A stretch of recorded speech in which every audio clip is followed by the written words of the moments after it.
এই 15ই আগস্টের সময় স্বাধীনতা দিবসে তারা ধর্মীয় স্লোগান দিচ্ছিল, মুসলিমদের ধর্মীয় স্লোগান।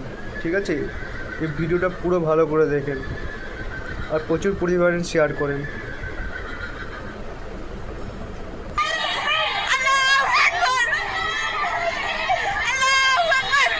বুঝতে পারছেন?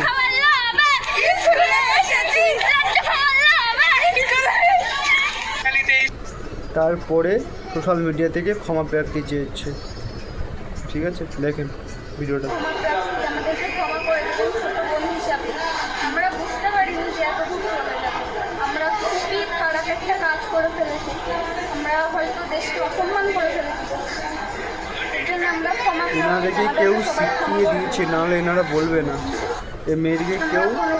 এই মেয়েদিকে কেউ শিখিয়ে দিয়েছে, ওর পারিবারিক ফ্যামিলি ওকে কেউ শিখিয়ে দিয়েছে যে এইভাবে বলতে। বুঝতে পারছেন কীভাবে দেশটা যাচ্ছে?